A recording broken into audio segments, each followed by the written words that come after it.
So again, welcome to प्रशासनिक Gurukul. Now we are going to complete our industrial relation code discussion. और देखिए मुझे पता है थोड़ा ये कॉम्प्लिकेटेड है जब हम कोड को पढ़ते हैं एज इट इज़, बट ये कोड आपके कंपलसरी थे और आपको पढ़ना भी ज़रूरी है, तो इसलिए मैंने आपको पीडीएफ फॉर्म में बताया. बट एमसीक्यू और इस पे सिंपल डिस्कशन भी मैं नेक्स्ट क्लासेस में लूँगा. आपको 10-15 मिनट का वीडियो भी वो साइड में मिल जाएगा जिसमें एमसीक्यू में मैं जितने भी इंपॉर्टेंट प्रोविजन है सामने क्या होगा वो डायरेक्ट डिटेल में बता दूंगा, जिससे कि आपका जो सिंपल आपको वही रिवाइज करके पहले दिन चला जाऊं. बट ये कंप्लीट डिस्कशन भी इसका ज़रूरी है क्योंकि आने वाले एग्जामिनेशंस में भी और आपके इंडस्ट्रियल रिलेशन कोड जो है आपका, या फिर 4 जो कोड है, code on wages, other code भी है, वो आपके बहुत इंपॉर्टेंट है.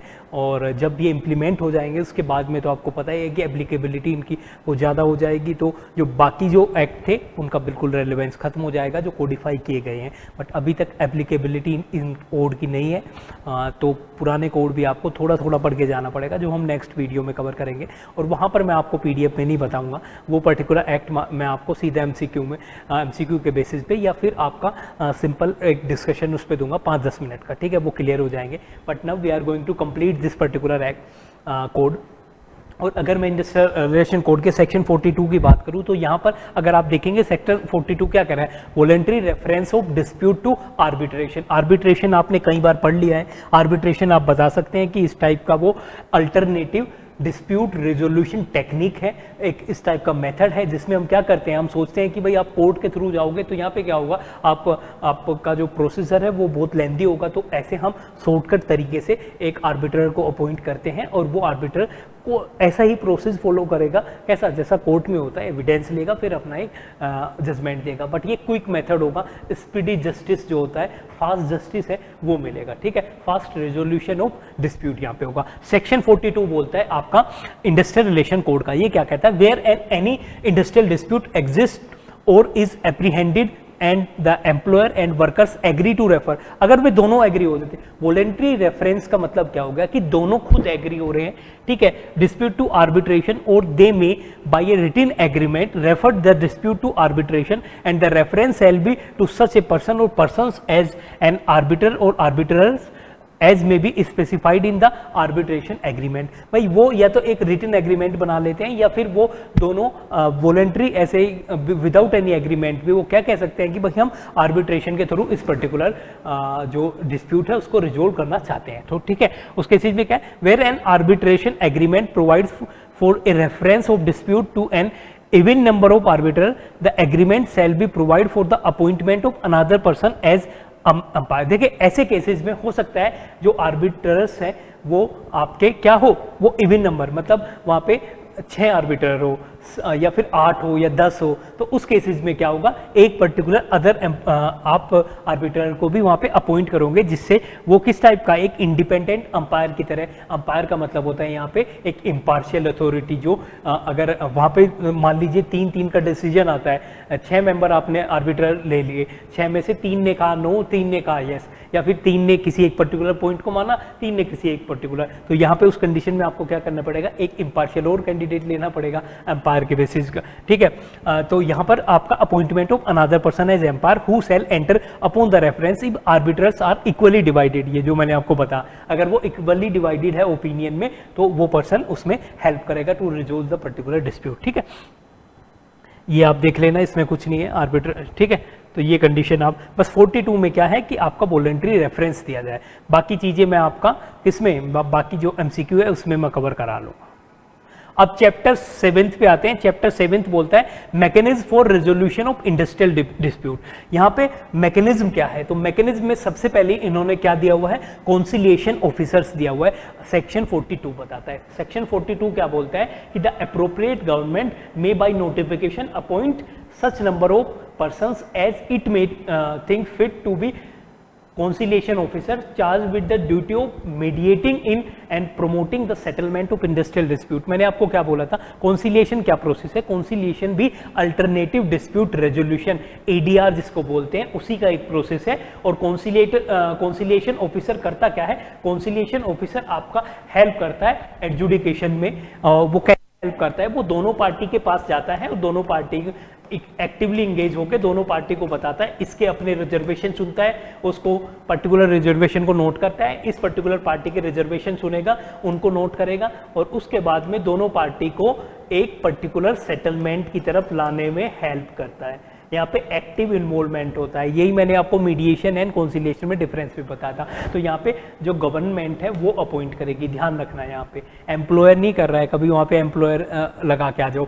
43 सेक्शन कंसिलिएशन ऑफिसर से रिलेटेड है और अपॉइंट इसको कौन करेगा, अप्रोप्रिएट गवर्नमेंट। अगर वो सेंट्रल गवर्नमेंट के अंडर में वो पर्टिकुलर इंडस्ट्री है तो वहाँ पे अगर उनकी डायरेक्ट रिस्पॉन्सिबिलिटी तो सेंट्रल गवर्नमेंट करेगी, अगर स्टेट के है तो वो स्टेट गवर्नमेंट करेगी। ठीक है, conciliation officer may be appointed for specified area और फॉर स्पेसिफाइड इंडस्ट्री। ठीक है, यहाँ पे ये नहीं है कि आप और फॉर परमानेंटली और लिमिटेड। देखिए, कंसिलिएशन ऑफिसर को आप परमानेंट बेसिस पे भी कर सकते हो एम्प्लॉय, लिमिटेड टाइम पीरियड के लिए भी कर सकते हो। आप बता सकते हो 6 महीने के लिए आपका टाइम पीरियड है, आप किसी एरिया के लिए भी कर सकते हो। आप बोल सकते हो कि भाई यहाँ पे दिल्ली के पर्टिकुलर एरिया में ये कंसिलिएशन ऑफिसर है, या फिर दिल्ली के भी किसी पर्टिकुलर आप बोल सकते हो करोल बाग के, या फिर अब मैं एक सिंपल बात बता रहा हूँ, ठीक है, एरिया के लिए। आप इंडस्ट्री के लिए भी बोल सकते हो, इलेक्ट्रॉनिक इंडस्ट्री है इसके लिए, या फिर आप बोल सकते हो कि भाई लेदर इंडस्ट्री है इसके लिए कंसिलिएशन ऑफिसर। तो वो किसी एरिया के लिए भी हो सकते हैं, इंडस्ट्री के लिए भी हो सकते हैं, वो परमानेंट बेसिस पे भी हो सकते हैं, टाइम पीरियड उनका डिफाइन हो सकता है। ठीक है, 6 महीने, 8 महीने, 1 साल, 2 साल, जो भी पर्टिकुलर टाइम पीरियड है। 44 क्या बोलता है, देखिए, mechanism for resolution of industrial dispute हम पढ़ रहे हैं, किसमें, आपका 7th चैप्टर में। यहाँ पे दूसरा क्या है, रेजोल्यूशन। पहले बेसिस पे हमने क्या किया, पहले हमने सोचा कि कोर्ट में ना जाए, ट्रिब्यूनल में ना जाए, हम ही कंसिलिएटिंग ऑफिसर क्या करेंगे, दोनों पार्टी को एक प्रॉपर सेटलमेंट पे लाने की ट्राई करेंगे, कोशिश करेंगे। ठीक है, बट अगर ऐसा भी नहीं है, फिर आपके पास ऑप्शन है इंडस्ट्रियल ट्रिब्यूनल का। यहाँ पे क्या है, the appropriate government may by notification constitute 1 और मोर। ठीक है, एक या एक से ज्यादा, यहाँ पे भी कंसिलिएशन जो ऑफिसर है वो एक या एक से ज्यादा हो सकते हैं। ठीक है, tribunal for adjudication of industrial dispute. ठीक है, for the performance of such. ठीक है, ये सब आपको देखना नहीं है, सिंपली आपको याद रखना है कि एक इंडस्ट्रियल ट्रिब्यूनल स्टैब्लिश किया जाता है। सेक्शन 44 बहुत इंपॉर्टेंट है। देखिए, यही सबसे ज्यादा इंपॉर्टेंट आपका जो डिस्प्यूट रेजोल्यूशन का है, अगर प्रोविजन आता है तो 44 में क्या किया जा सकता है, इंडस्ट्रियल ट्रिब्यूनल का एस्टेब्लिशमेंट किया जा सकता है। और कौन करेगी, अप्रोप्रिएट गवर्नमेंट करेगी। और इसके जो मेंबर होंगे कितने, shall consist of 2 members to be appointed by appropriate government, out of whom 1 shall be judicial, 1 shall be administrative member। ये लाइन है बहुत इंपॉर्टेंट। इंडस्ट्रियल ट्रिब्यूनल अगर आप स्टैब्लिश करते हो तो कंपल्सन है कि वहां पे एक मेंबर आपका क्या होगा, एक मेंबर आपका जुडिशियल मेंबर होगा। ठीक है, एक मेंबर जो जुडिशियल ऑफिसेज है उनको ऑक्यूपाई करना चाहिए। ठीक है, एक मेंबर आपका एडमिनिस्ट्रेटिव होगा। ठीक है, A bench of tribunal shall consist of judicial member and an administrative member or single judicial member or single administrative member। ठीक है, तो देखिए यहाँ इसका मीनिंग क्या होता है, आपको भी पता होगा कि जब अगर सुप्रीम कोर्ट का एग्जांपल ले लीजिए, अगर सुप्रीम कोर्ट में कोई पर्टिकुलर फाइल होता है, कोई एप्लीकेशन, कोई PIL, कोई पर्टिकुलर केस आता है, तो वहाँ पे क्या होता है, बेंच अलग अलग जो बेंच बना दी जाती है, वो केस को पर्टिकुलर को सुनती है। 5 जजों की बेंच होती है, 2 की बेंच होती है, तो इस टाइप से होती है। कॉन्स्टिट्यूशनल बेंच होती है, वो बड़ी होती है, तो इस टाइप से बेंच होती है। तो यहाँ पे भी ट्रिब्यूनल में क्या है कि आपके ट्रिब्यूनल में जो बेंच बनेगी वो आपके, ऐसा हो सकता है कि दोनों मेंबर्स में इन्वॉल्व हो, या फिर एक एक मेंबर की भी बेंच हो सकती है। एक अकेला एडमिनिस्ट्रेटिव जो आपका मेंबर है उनकी एक बेंच बन सकती है, वो किसी एक पर्टिकुलर केस को सुन सकती है। दोनों को मिला के भी एक बेंच बनाई जा सकती है। तो आपका ये बेंच जो है दोनों तरीके से बन सकती है, ये आप याद रखना। तो सबसे इंपॉर्टेंट क्या है, सेक्शन आपका क्या है, सेक्शन 44। सेक्शन 44 में इंडस्ट्रियल ट्रिब्यूनल जो है उसका एस्टेब्लिशमेंट है। एस्टेब्लिशमेंट कौन करेगा, गवर्नमेंट करेगी, अप्रोप्रिएट गवर्नमेंट करेगी। और उसमें मेंबर कौन होने चाहिए, 2 मेंबर कंसिस्ट हो, 2 मेंबर को कंसिस्ट करेगी वो। ठीक है, 2 मेंबर कौन कौन से, एक जुडिशियल, एक एडमिनिस्ट्रेटिव। बेंच जो बनेगी वो दोनों को मिला के भी बन सकती है, अलग अलग भी बन सकती है। ठीक है, क्वालिफिकेशन की बात आ जाती है। तो ट्रिब्यूनल में अगर क्वालिफिकेशन की मैं बात करूं तो qualification for appointment, method of recruitment, term of office, salary, allowance, resignation, removal, other terms और जो भी सर्विस कंडीशन होगी of judicial member, administrative member of tribunal constituted by central government shall be in accordance with the rule made under section 184 of finance act 2017। ठीक है। और इसमें एक condition जो फाइनेंस एक्ट आपका 2017 है, उसी के अकॉर्डिंग जो पर्टिकुलर सेक्शन है जो सर्विस कंडीशन डिफाइन करेगा, अलाउंस डिफाइन करेगा, जो भी पर्टिकुलर कंडीशन होगा उससे रिलेटेड, रिक्रूटमेंट कैसे होगा, ऑफिस का टर्म क्या होगा, वो सारी चीज़ें डिफाइन करेगा। उसके साथ में क्या है, a person who held the a post below the rank of joint secretary to the government or equivalent rank in central government or state government shall not be eligible to appoint. Administrative member वही होगा जो आपका कम से कम joint secretary की जो post है, joint different type के secretary आपने पढ़ा होगा, अंडर सेक्रेटरी, जॉइंट सेक्रेटरी और सिंपल जो चीफ सेक्रेटरी, ठीक है। तो जो जॉइंट सेक्रेटरी लेवल से नीचे की किसी भी पोस्ट का बंदे को आप क्या नहीं बना सकते, उस पर्सन को आप एडमिनिस्ट्रेटिव मेंबर नहीं बना सकते, ठीक है, ये याद रखना। तो जो लिमिटेशन है वो क्या है, आपका जॉइंट सेक्रेटरी, जॉइंट सेक्रेटरी से कम नहीं होना चाहिए आप किसी पर्सन को एडमिनिस्ट्रेटिव मेंबर बनाते हैं, ठीक है। ये बहुत इंपॉर्टेंट है आपका इंडस्ट्रियल ट्रिब्यूनल। तो यहां पर आप देख सकते हैं rank of joint secretary, joint secretary से कम नहीं होगा। फिर है term of office of judicial member and आपका एडमिनिस्ट्रेटिव मेंबर जो है of tribunal constituted by state government, और ये सारी चीजें वो स्टेट गवर्नमेंट जो है वो डिसाइड करेगी, ठीक है। ये सारी चीजें अब आपके इंपॉर्टेंट नहीं है, बस यही था कि जो उनकी रैंक होगी जॉइंट सेक्रेटरी से कम नहीं होनी चाहिए, ठीक है।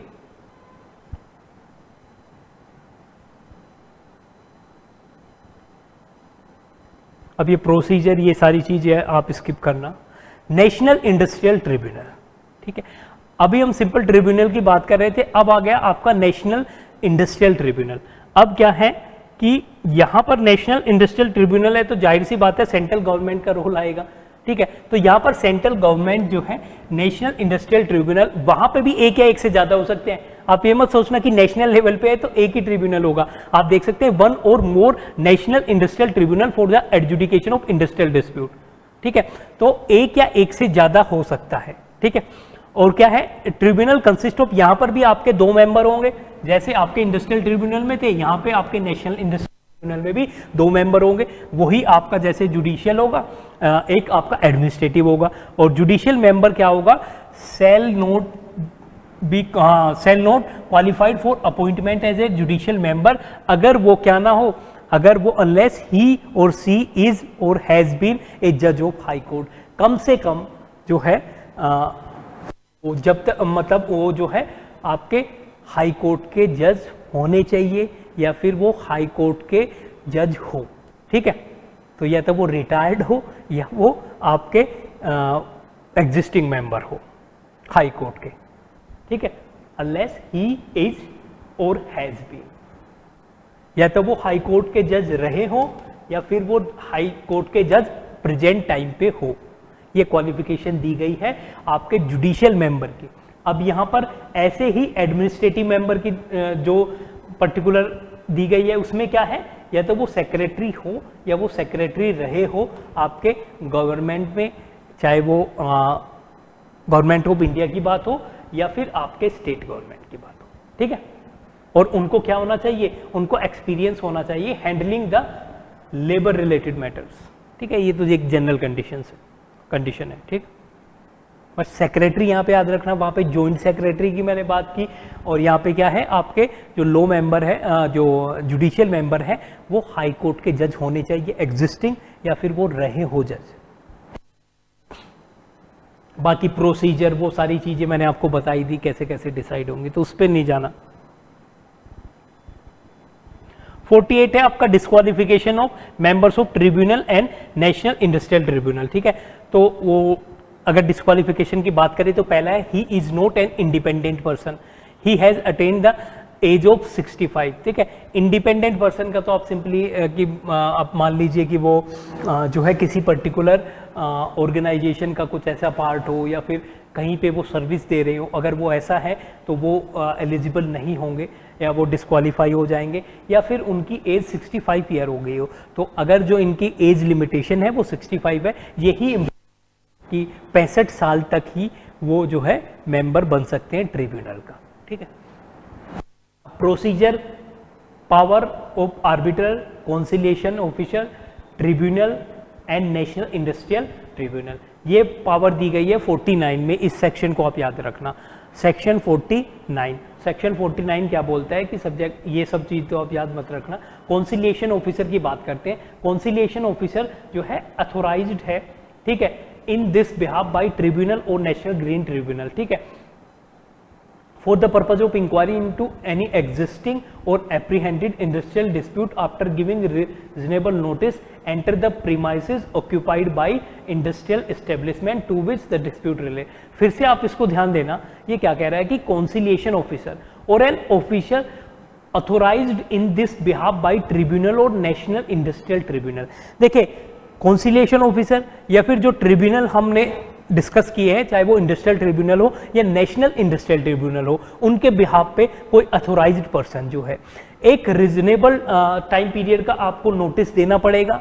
उसके बाद में आप किसी प्रीमाइज में एंटर कर सकते हैं, वहाँ की सर्विस कंडीशन या फिर डिस्प्यूट से रिलेटेड जो चीज़ें हैं उनके बारे में आप चेक कर सकते हैं। नोट सर्विस कंडीशन डिस्प्यूट से रिलेटेड, क्योंकि यहाँ पे हम डिस्प्यूट रेजोल्यूशन की बात है, ठीक है।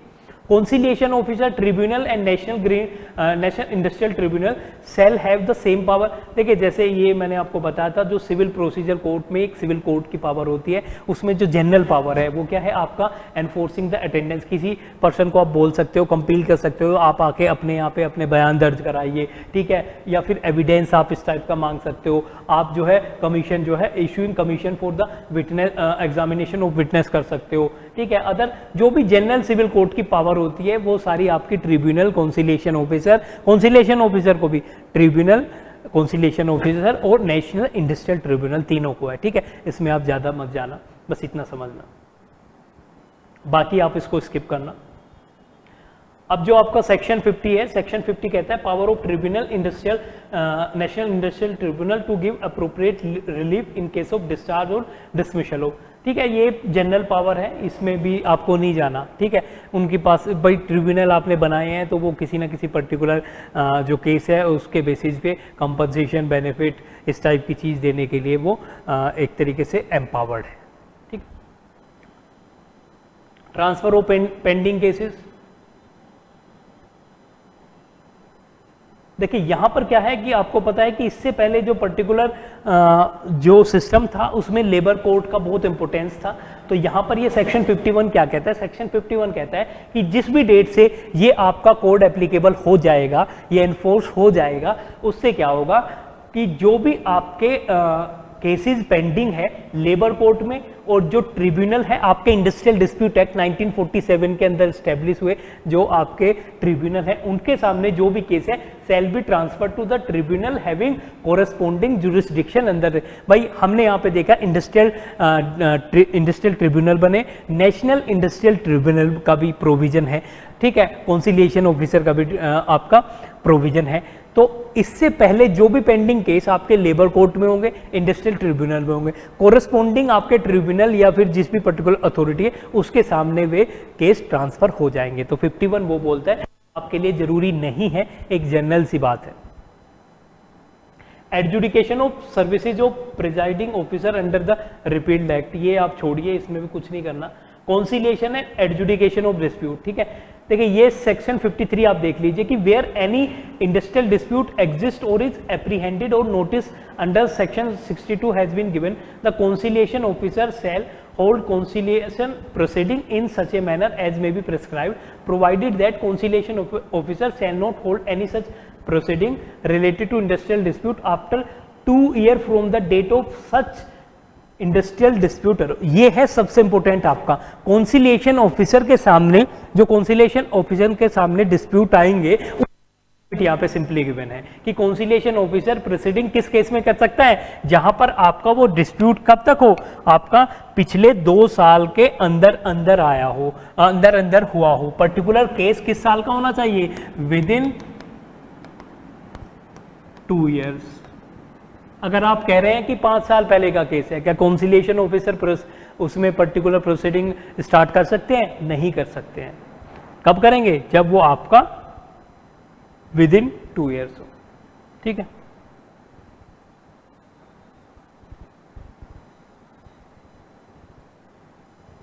कॉन्सिलिएशन ऑफिसर यहाँ पर आप देख सकते हैं, shall for the purpose of bringing about settlement of dispute without delay, investigate the dispute and all matter affecting the merit and rights of settlement thereof and may do all such thing as he fit for the purpose of. ठीक है, ये तो simply है, वो सारी चीजें करेंगे जो उनको लगेगा डिस्प्यूट को रिजोल्व करने के लिए। ठीक है,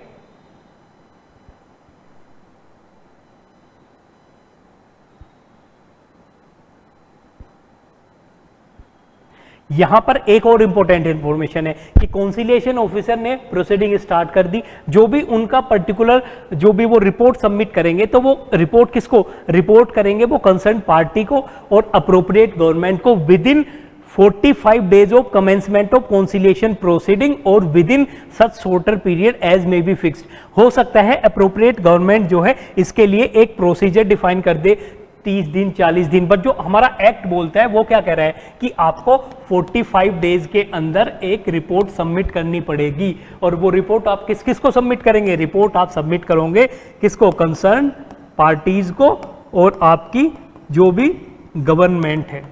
ठीक है, स्टेट लेवल पे स्टेट गवर्नमेंट होगी, सेंट्रल लेवल पे central government, provided that where conciliation officer receive a notice under section 62 को हम पढ़ेंगे, he shall send the report to concern party and to appropriate government within 14 days of commencement of such conciliation proceed. ठीक है, वो हम बताएंगे किस particular case में। ठीक है, और फिर भी अदर जो एग्जाम्पशन है कि approval subject to the approval of conciliation officer the time may be extended by such period as may be agreed upon in writing by concern party to the dispute. ऐसा हो सकता है कि party आके conciliation बोले कि sir अब जो आपका जो ये टाइम पीरियड है इसको आप एक्सटेंड कर दीजिए। तो अगर वो राइटिंग में इस पर्टिकुलर चीज पे एग्री होते हैं, इन राइटिंग, ओरली नहीं, इन राइटिंग अगर वो एग्री होते हैं तो ये पर्टिकुलर टाइम पीरियड आपका बढ़ाया जा सकता है 45 डेज का। ठीक है, तो ये पर्टिकुलर चीज है।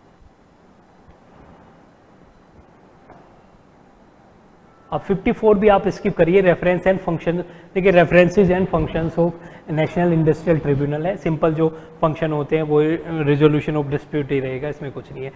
ठीक है, फॉर्म ऑफ अवार्ड इससे भी आप स्किप करिए, ये आपके इसमें पूछा भी नहीं जाएगा। सेक्शन 56 है payment of full wages to workers pending proceeding in higher courts. ठीक है, देखिए यहां पर क्या कह रहा है, यहां पर इंडस्ट्रियल रिलेशन कोड क्या कहता है सेक्शन 56 में कि where in any case a tribunal or national industrial tribunal by its award direct the reinstatement, ठीक है, of any worker and employer prefers any proceeding against such award in High Court or Supreme Court, the employer shall be liable to pay such worker during the pendency or during the period of pendency of such proceeding in High Court or Supreme Court full wages last known by him inclusive of any maintenance allowance admissible to him under any rule। देखिए ये simply क्या कह रहा है कि अगर या जो डिस्प्यूट से रिलेटेड जो भी पर्टिकुलर पर्सन है उनको लगता है कि भाई ये जो इंडस्ट्रियल ट्रिब्यूनल या नेशनल इंडस्ट्रियल ट्रिब्यूनल ने जो अवार्ड दिया है, जो पर्टिकुलर जजमेंट दिया है, ये जो है रिजनेबल नहीं है, फेयर नहीं है, तो वो अपील कर सकते हैं हाई कोर्ट में, सुप्रीम कोर्ट में। तो अगर वो अपील उन्होंने कर दी और उस दिन से जब तक वो जजमेंट नहीं देते हाई कोर्ट या सुप्रीम कोर्ट, तो तब तक के पीरियड में उस वर्कर को, पर्टिकुलर वर्कर को पूरी वेज मिलेगी, पूरी तनख्वाह, पूरी सैलरी मिलेगी। आप वहाँ पे कटौती नहीं कर सकते। अलाउंस भी उसे मिलेगा, जो भी मेंटेनेंस अलाउंस, किसी भी टाइप का अलाउंस उसे मिल रहा था वो पर्टिकुलर मिलेगा। ठीक है, तो यहाँ पर ये पर्टिकुलर सेक्शन ये बोलता है पर्सन्स होम सेटलमेंट, ये ठीक है, बाइंडिंग तो उन्हीं पे होगा जो पार्टीज होती हैं, ये जनरल प्रोविजन है। Period of operation of settlement, ये आपको पता ही है, उसी डेट पे जब वो एग्री हो जाएगा। ठीक है, ये कुछ प्रोविजन नहीं है, ये ना पूछे जाएंगे, इन सबको स्किप करना है। 59 पे भी है recovery of money due from employer. ठीक है, देखिए ये मैंने उस जब भी बताई थी कि विद इन 1 ईयर का टाइम है, बट आप एक बार फिर देख लीजिए ये क्या कह रहा है कि when any money is due to worker from the employer under the settlement or any award. ठीक है, जो भी पर्टिकुलर अवार्ड, कोई भी पर्टिकुलर जजमेंट आया है, किसी भी टाइप का सेटलमेंट हुआ है, उसमें उसके बेसिस पे जो है ड्यू है मनी, तो यहाँ पर क्या होगा कि यहाँ पर आपका the worker himself or any other person authorized by him in writing in this behalf or in the case of death of worker his, जो भी उसका particular legal representative जो भी होगा हायर होगा उसका, without prejudice to any other mode of recovery make an application to appropriate government for the recovery of money due to him. ठीक है, and if appropriate government is satisfied that the money is so due, it shall issue a certificate for the amount to the collector who shall proceed to recover the same in the same manner. ठीक है, ये आप छोड़िए, बस इसमें क्या है, provided every such application shall be made within 1 year.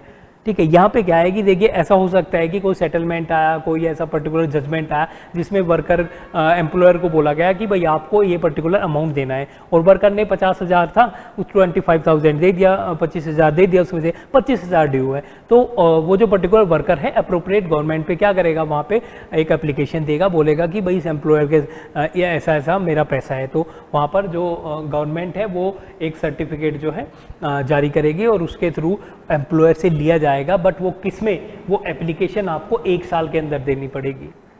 ठीक है, आपको 1 साल के अंदर देनी पड़ेगी. जो वर्कर है वो जो एप्लीकेशन देगा उसका टाइम लिमिट 1 साल है. यहाँ पे such application shall be made within 1 year from the date of such money में ड्यू. ठीक है, जिस डेट से वो ड्यू है मनी उसके 1 साल के अंदर अंदर अगर आप एप्लीकेशन सरकार को दे देते हैं तो सरकार एनफोर्स करा देगी उस डिसीजन को और एम्प्लॉयर से वो पैसा वसूल करेगी.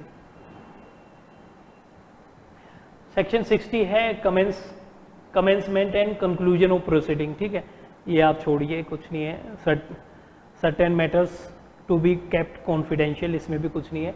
आप चैप्टर 8 पे आइए जो स्ट्राइक एंड लॉकआउट से रिलेटेड है. बहुत इंपॉर्टेंट चैप्टर है, इसको डिटेल में पढ़ेंगे. उसके बाद में जो चीज़ें उनको हम ईजिली स्किप भी कर सकते हैं, कुछ ऐसी चीज़ें, और क्योंकि सारा कोड आपको याद भी नहीं करना है, बट पर्टिकुलरली आप स्ट्राइक एंड लॉकआउट पे फोकस करना, क्योंकि ये आपके जनरल प्रोविजन भी है जो पूछे जा सकते हैं. बार बार मैंने स्ट्राइक एंड लॉकआउट का डेफिनेशन बताई थी कि स्ट्राइक किसके बेस किसके एंड से होती है, एम्प्लॉइज के, और एम्प्लॉयर के एंड से लॉकआउट होता है.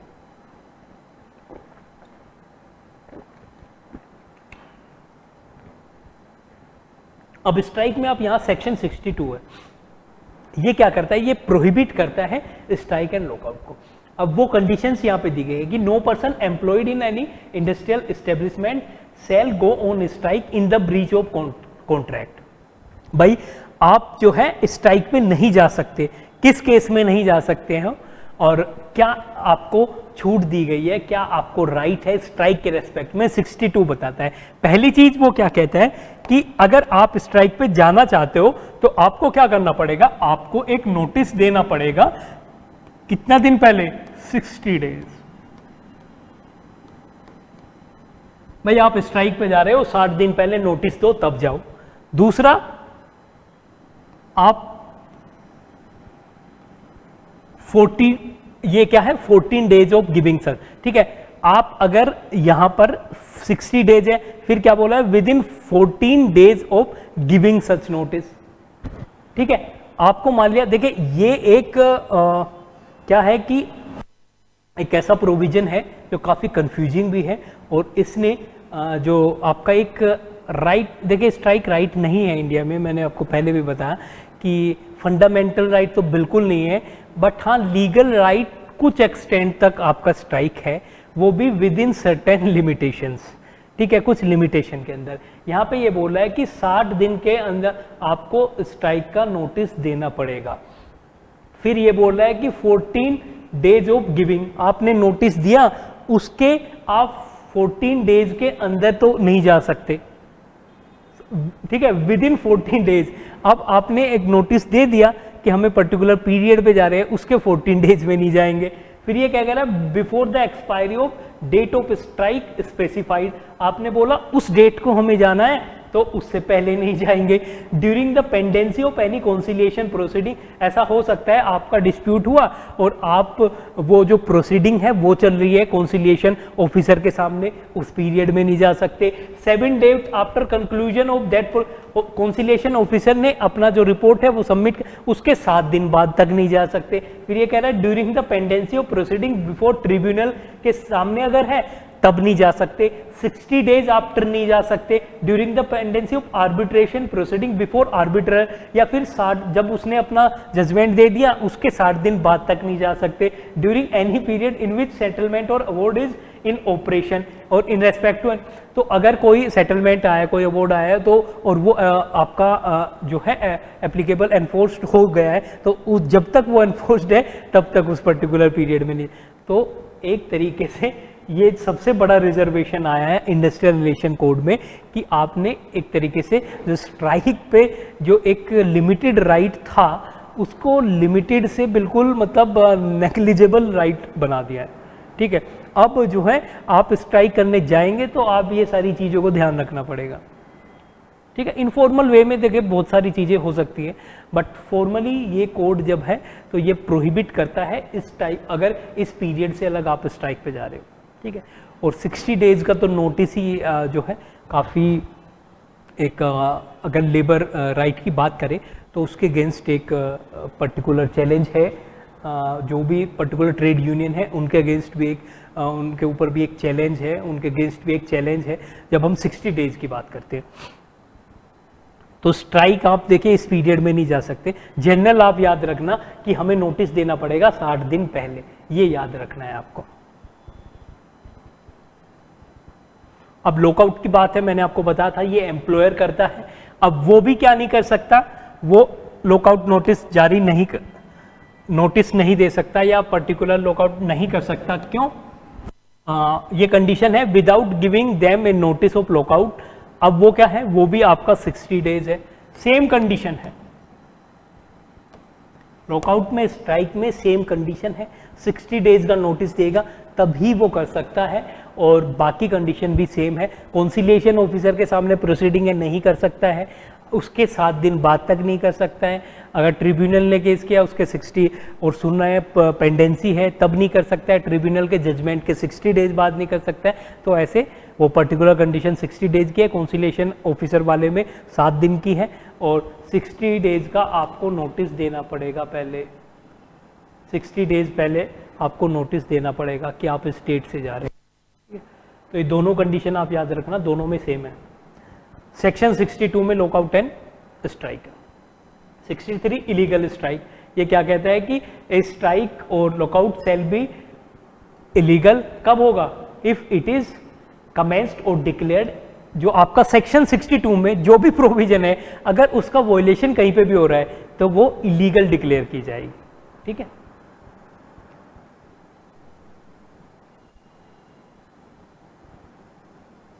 प्रोहिबिशन फाइनेंशियल है, ठीक है, ये तो आप छोड़िए। अब है lay off retrenchment and closer, ये आपका चैप्टर आता है 9th, चैप्टर 9th का 62 प्रोविजन है। और ये क्या है, इसमें बोला गया है कि सेक्शन 62 टू 69 जो है shall not apply to industrial establishment to which chapter 10th applies, और to industrial establishment in which less than 50 workers और an average per working day has been employed in the proceeding calendar month. Simple आप समझ लीजिए, जिसमें 50 या 50 से कम अगर 50 से कम वर्कर काम कर रहे हैं तो सेक्शन 67 से 69 अप्लाई नहीं होगा। जो ये ले ऑफ रिट्रेंचमेंट और क्लोजर वाले जो भी प्रोविजन है वो अप्लाई नहीं होंगे। किस केसेज में, जहां पे एस्टेब्लिशमेंट में कितने लोग काम कर रहे हैं, जहां पे एस्टेब्लिशमेंट में आपके 50 वर्कर से कम काम कर रहे हैं, उन पे ये अप्लाई नहीं होगा सेक्शन 67 से 69। अब सेक्शन 67 और 69 तक के जो प्रोविजन है वो देख लेते हैं। तो अगर आप सेक्शन 67 में जाओगे,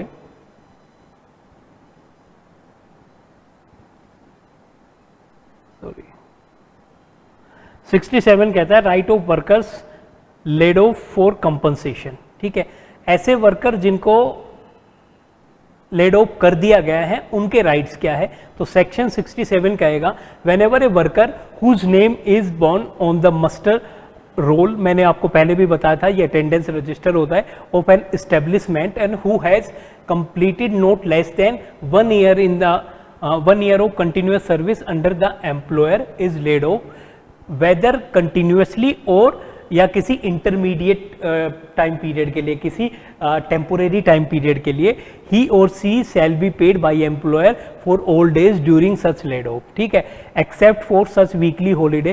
भाई अगर आपको पर्टिकुलर लेड ऑफ का मतलब मैंने आपको बताया था कि एम्प्लॉयर कब करता है, ले ऑफ एम्प्लॉयर तब करता है जब उसके पास किसी टाइप के इनपुट जो होते हैं, जो आपके रिसोर्सेज जो होते हैं, पावर शॉर्टेज हो गई या किसी भी टाइप का रॉ मटेरियल की शॉर्टेज है, तो एम्प्लॉयर बोलेगा भाई मैं जो मेरा ये एम्प्लॉय है या एक ग्रुप ऑफ एम्प्लॉय इनको काम नहीं दे पा रहा हूँ अभी, ठीक है। तो अगर आपको वो ले ऑफ किया जाता है तो, और आपने एक कंटिन्यूअस सर्विस दे रखी हो, ठीक है, उस पर्टिकुलर एस्टेब्लिशमेंट में, तब आपके पास क्या होगा, तब आपको एक कंपनसेशन मिलेगा जो कि आपका 50% होगा बेसिक वेज और डियरेंस अलाउंस।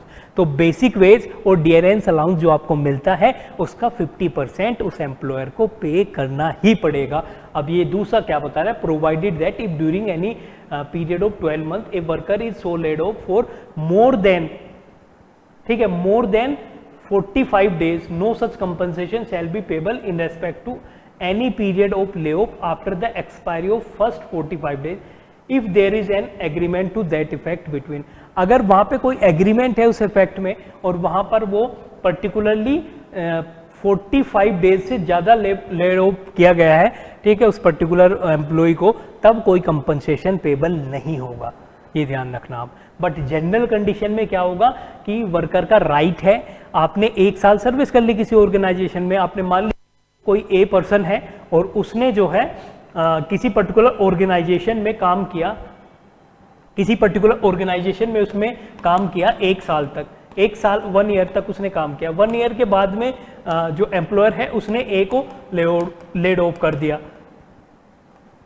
मान लीजिए टेम्पोरेरी उसने 3 महीने के लिए किया, तो 3 महीने में 3 मंथ्स के लिए उसने कर दिया, 3 मंथ्स तक उसे कोई काम नहीं मिला, तो काम नहीं दिया गया, तो उस 3 मंथ तक क्या होगा, आपको एक बेसिक 50% जो आपकी बेसिक वेज थी प्लस डियरेंस अलाउंस जो आपका था उसका 50% आपको एम्प्लॉयर एज ए कंपनसेशन देगा।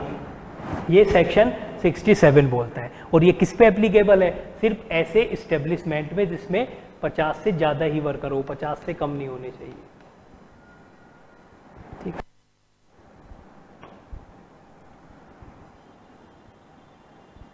अब सेक्शन 68 भी आप देख लीजिए, 67 हो गया, 68 भी यही बोलता है। 68 है duty of an employer to maintain muster roll. देखिए ये तो ड्यूटी है कि वो आप अपना एक पर्टिकुलर जो उनका रजिस्टर होता है, ठीक है, जिसमें उनकी सारी चीज़ें, एंट्रीज और बाकी सब अटेंडेंस, वो सारी चीज़ें होंगी, तो वो ड्यूटी है एम्प्लॉयर की कि वो उसको रख के मेंटेन करे।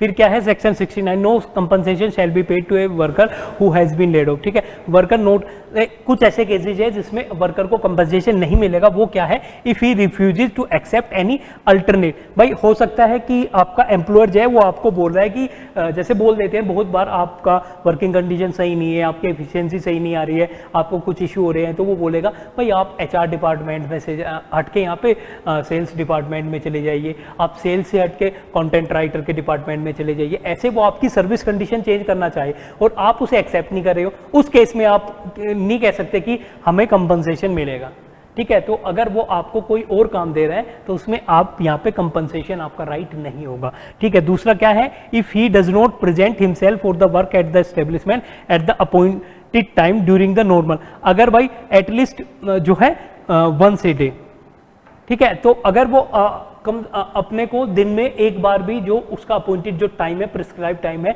उसमें वो नहीं जाता है, तब भी वो कंपनसेशन की डिमांड नहीं कर सकता है, ठीक है। फिर क्या है, if such lay off is due to strike, और अगर वो ले ऑफ जो है स्ट्राइक की वजह से हो रहा है, भाई एम्प्लॉयर कह रहा है आपकी स्ट्राइक इलीगल है या किसी भी टाइप की जो ऐसी स्ट्राइक हो रही है, उसकी वजह से एम्प्लॉयर ने जो है वर्कर को ले ऑफ कर दिया, तो उस केस में भी आप कंपनसेशन की डिमांड नहीं कर सकते। तो ये 3 इंपॉर्टेंट केसेस थे। पहला तो क्या था कि अगर आपको कोई और काम दिया जाता है, आपको बोला जाता है आप अपना जो वर्क प्रोफाइल है इससे हट के आपको दूसरे में भेजा जाता है, तब अगर आप कंपनसेशन को फिर नहीं बोल सकते अगर आप रिफ्यूज़ करते हो वो करने का। दूसरा क्या है कि आप अपने आप को नॉर्मल वर्किंग डे में एक बार भी आप नहीं आते पर्टिकुलर काम के लिए तब। और फिर आपका क्या है, अगर कोई स्ट्राइक है उस बेसिस और या फिर कुछ भी इस टाइप का स्लोइंग डाउन ऑफ प्रोडक्शन अगर हो रहा है, तब भी आप कंपनसेशन के लिए आपका कंपनसेशन राइट नहीं होगा, आप एंटाइटल्ड नहीं होंगे। कंडीशन, ये आप condition precedent to retrenchment of workers. हाँ, अब ये क्या है कि no worker employed in any industry who has been continuous service for not less than 1 year. देखिए आप ये ध्यान रखना, जब ले ऑफ की बात आती है, रिट्रेंचमेंट की बात आती है, कुछ इस टाइप की बात आती है, तो उसमें जो कंडीशन है वो है कि 1 साल तक तो कम से कम आपको वहाँ पे काम करना पड़ेगा, तभी आप इन बेनिफिट्स के लिए एलिजिबल होंगे। ठीक है, तो आप जब भी किसी ऑर्गेनाइजेशन में काम करते हैं, अगर आपको 1 साल हो गया तो ऐसे ही आपको कोई वहाँ से नहीं निकाल सकता। जनरल प्रोविजन, पहले भी बहुत सारे प्रोविजन है, वो मैं आपको बाकी एक्ट में भी थोड़ा बहुत बताऊंगा उसके बारे में, जो जो इंपॉर्टेंट है। बट जो इंडस्ट्रियल रिलेशन कोड आ रहा है, और जब से ये एप्लीकेबल हो जाएगा तब से जिस लोगों ने 1 साल काम कर लिया ऑर्गेनाइजेशन में, ईजिली कोई आपको वहाँ से फिर नहीं निकाल सकता, या तो कंपनसेशन देना पड़ेगा इस टाइप से। ठीक है, तो ये लेबर वेलफेयर के लिए बहुत इंपॉर्टेंट चीज़ है ये पर्टिकुलर आपका। 70 क्या कह रहा है, no worker employed in any industry who has been in continuous service for not less than 1 year under an employer shall be retrench by employer until worker has been given. देखिए, आपको अगर retrench करना है किसी worker को तो 1 महीने का नोटिस देना पड़ेगा, और उस नोटिस में आपको बताना पड़ेगा कि रीजन क्या है। रिट्रेंचमेंट मैंने पहले भी बताया था, बिना किसी नोटिस के नहीं हो सकता, और बिना किसी नोटिस में रीजन दिए बिना नहीं होगा। रीजन आपको पर्टिकुलर देना पड़ेगा। ठीक है, और worker has been paid in lieu of such notice wage for that particular, वो तो ठीक। और ये भी नहीं होगा कि वर्कर को, जैसे अभी बाइजू में देखिए, मैं ऑर्गेनाइजेशन का नाम तो नहीं चाहता था, पर आपको पता है कि बाइजू में पर्टिकुलरली ये कंडीशन आई है, लेइंग ऑफ बहुत ज़्यादा हो रहा है। तो आप देखेंगे तो वहाँ पे अगर या किसी पर्टिकुलर इंडस्ट्री की, मुझे कुछ इन्फॉर्मेशन ऐसी मिली थी कि वहाँ पे जो है 1 महीने का नोटिस देके उस पर्टिकुलर पीरियड के लिए आपको सैलरी दे देते हैं। तो ले ऑफ ना सो हो तो उसमें मास रेजिग्नेशन भी हो रहे हैं। ठीक है, वो कंडीशन एप्लीकेबल ना हो तो उस केसेस में मास रेजिग्नेशन भी हो रहे हैं। आपको बोला जाता है कि भाई आप जो है अगले 1 महीने की आपको फ्री सैलरी मिलेगी, घर रहिए आराम से, और आप जो है रिजाइन कर दीजिए अगले महीने। ठीक है, पर रिट्रेंचमेंट है यहाँ पे, क्योंकि कौन रिजाइन करना चाहेगा अगर आपको एक अच्छी सैलरी मिले, तो आप इसमें 1 मंथ का नोटिस देना पड़ेगा। वो दूसरे बेसिस पे कर रहे हैं, कुछ चेंजेस हो रहा है वहाँ पे, कुछ अलग चीज़ें हैं, उसको हम डिस्कस नहीं करेंगे। बट रिट्रेंचमेंट में आपको 1 महीने का नोटिस देना पड़ेगा, उस पर्टिकुलर पीरियड के लिए आपको सैलरी जरूर देनी पड़ेगी। ठीक है, जो उसको मिल रही थी नॉर्मल सैलरी। और worker has been paid at the time of retrenchment compensation with which. ठीक है, ये आपका जो एवरेज सैलरी का, अगर आप वो 1 मंथ का नहीं देते हैं तो वहां पे आपको एवरेज जो 15 डेज का जो उसका पे होगा वो कंपनसेशन आपको देना पड़ेगा। ठीक है, फिर क्या है, नोटिस वो तो आप छोड़िए, ये सब जरूरी नहीं है किस मैनर में देंगे, क्या देंगे। अब प्रोसीजर क्या होगा, प्रोसीजर 71 देता है। ये क्या कहता है, where any worker in any industrial establishment who is a citizen of India is to be retrenched or he belongs to particular category of worker in that establishment, then in the absence of any agreement between employer and worker in this behalf, the employer shall ordinarily retrench the worker who was the last person to be employed in that category. अब ये क्या है, आपने मान लिया HR में से कुछ लोगों को आपको ले ऑफ करना, रिट्रेंच करना है। ठीक है, कुछ लोगों को निकालना है आपको एचआर टीम में से, तो आप सबसे पहले किसको निकालोगे, जो सबसे लास्ट में एम्प्लॉयड हुआ। आप मान लीजिए वहाँ पे 5 लोग हैं, एक 5 साल से काम कर रहा है, एक 4 से कर रहा है, एक 3 से कर रहा है, एक 2 से कर रहा है, और एक 1 साल से कर रहा है। तो आप रिट्रेंच सबसे पहले किसको करेंगे, जो कि लास्ट में एम्प्लॉयड हुआ, जो 1 साल से काम कर रहा है। ये आपका सेक्शन 71 बताता है। ठीक है, रीएम्प्लॉयमेंट भी है, मैंने आपको बताया था रिट्रेंचमेंट और पर्टिकुलर जो आपका डिसमिशल है उसमें अंतर क्या होता है। ठीक है, तो यहाँ पे क्या है आप दूसरी बार भी जो है एम्प्लॉय कर सकते हो। कंपनसेशन है, इस सब चीज़ों को नहीं जाना। 60 डेज नोटिस जो है आपका, ये आप देख लीजिए, 16 days notice to be given of the intention to close down any undertaking. अगर आप देखिए सेक्शन 74 क्या कहता है, an employer who intends to close down an undertaking shall serve at least 60 days. अगर आपको किसी, भाई हो सकता है कि आपकी इंडस्ट्री में लॉस हो रहा है, आप वो पर्टिकुलर नहीं चला पा रहे हो, तो उसको क्लोज करने से पहले आपको वो 60 दिन पहले आपको एक नोटिस जरूर देना पड़ेगा। ये कंपल्सन है आपका, सेक्शन क्या बोलता है 74 इस चीज को बताता है। ठीक है, तो ये कंपल्सन है आपका, एम्प्लॉयर का कंपल्सन है। अगर आप क्लोज डाउन कर रहे हैं, 75 कहता है कि ऐसे कंडीशन में आपको क्या देना पड़ेगा, आपको एक कंपनसेशन प्रोवाइड करना पड़ेगा। ठीक है, अब ये कंडीशन क्या है, इस सब में मत जाना आप, कंपनसेशन किस बेसिस पे क्या।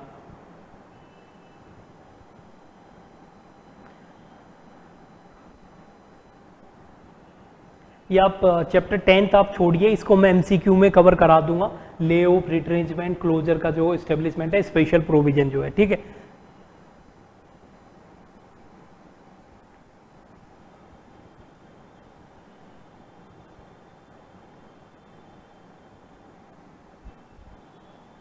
ये आप सेक्शन 83 आप एक बार देख लीजिए। ये है आपका वर्कर रीस्किलिंग फंड। आपको पता है, मैंने आपको पहले भी बताया था कि रीस्किलिंग का मतलब क्या हो रहा है कि भाई आपका जो है स्किल डेवलपमेंट हो रहा है, एनहेंसमेंट हो रहा है। कि आपको पता है कि इंडस्ट्रीज जो है वो एक टर्मोइल में कंडीशन में आ जाती है। अगर वहाँ पे क्या होता है कि न्यू कोई टेक्नोलॉजी आई तो आपको क्या करना पड़ेगा, अपने वर्कर्स की भी स्किल का इन्हेंसमेंट करना पड़ेगा। तो एक ऐसा वर्कर रीस्किलिंग फंड 83 सेक्शन में दिया गया है। ये क्या बोलता है, appropriate government by notification set up a fund to be called worker reskilling fund. यहाँ पर ध्यान रखना, ये गवर्नमेंट स्टैब्लिश करेगी, ये एम्प्लॉयर नहीं कर रहा है। एम्प्लॉयर अपने ट्रेनिंग नहीं दे रहा है वहाँ पे रीस्किलिंग करने के लिए, गवर्नमेंट का ये पर्टिकुलर प्रोविजन है। अब उस फंड में क्या होगा, फंड में आपका कंट्रीब्यूशन ऑफ एम्प्लॉयर होगा। इस फंड में कंट्रीब्यूट करेगा employer of an industrial establishment an amount equal to 15 days wage last ओन by worker immediately before the retrenchment, ठीक है। और such other number of days as में, ठीक है। तो आपने रिट्रेंच किए, कुछ वर्कर को रिमूव कर दिया, तो जो लास्ट उनकी सैलरी था उसका जो है 15 डेज का एवरेज आपको देना पड़ेगा उस फंड में। आप कभी भी रिट्रेंच करते हैं, रिट्रेंच किसी को भी करते हैं, रिट्रेंच में आपको जो वर्कर, जितने भी वर्कर का किया उनका 15 दिन का सैलरी का एवरेज जो है आपको यहाँ पे देना पड़ेगा। दूसरा, contribution for such any other source, और अदर सोर्स भी गवर्नमेंट जो है वो अपने प्रोविजन में डाल सकती है। जब भी वो वर्कर रीस्केलिंग फंड को स्टैब्लिश करेंगी तो उसके रिगार्डिंग सर्टेन रूल्स बना सकते हैं कि यहाँ से फंड इसमें आएगा। अब फंड यूटिलाइज क्या होगा, fund shall be utilise by crediting 15 days wages last ओन, मैंने बताया था, worker who is retrench within 45 days of such retrenchment, ठीक है। अगर आपको जैसे ये फंड और क्या कर रहा है, आपने रिट्रेंच किया, मैंने आपको बताया था कि उसको 15 दिन का तो वो देना ही पड़ेगा, तो वो इस फंड से भी आपको क्या है ली जाएगा, ठीक है। तो इससे ये क्या है कि वो नई स्किल्स, नए ऑर्गेनाइजेशन में जाना चाहेगा, कहीं और एम्प्लॉयमेंट लेगा, उस सब के लिए बेनिफिशियल रहेगा। और आपका चैप्टर आ जाता है 12 चैप्टर क्या कहता है, prohibition of unfair labour practice, section 84 है। ये क्या कह रहा है, नो एम्प्लॉयर और वर्कर और ट्रेड यूनियन जो है रजिस्टर्ड जो है under this code shall not commit any unfair practice. इसमें कुछ नहीं है, सिंपली ये प्रोहिबिट कर रहा है किसी भी टाइप की अनफेयर प्रैक्टिस को। सेक्शन याद रखना, चैप्टर याद रखना, बहुत छोटा सा है, आपसे पूछा जा सकता है कि in which chapter the unfair labour practices जो है इज गिवन और प्रोविजन रिलेटेड टू, कौन सा है, सेक्शन 84। ऑफेंसेस एंड पेनल्टी, इसको मैं एमसीक्यू में करा दूंगा। तो ये पर्टिकुलर प्रोविजन थे आपके, जो बाकी भी आपके प्रोविजन बचे हैं वो मैं एमसीक्यू में पूरा कर दूंगा, क्योंकि काफ़ी कंफ्यूजन और लेंथी हो जाएगा आपके लिए इंडस्ट्रियल रिलेशन कोड को। बट आप इसको अच्छे से पढ़ना, जब आप पेपर में जा रहे हैं, अगर क्वेश्चंस इन पे आए तो अच्छे क्वेश्चंस आएंगे।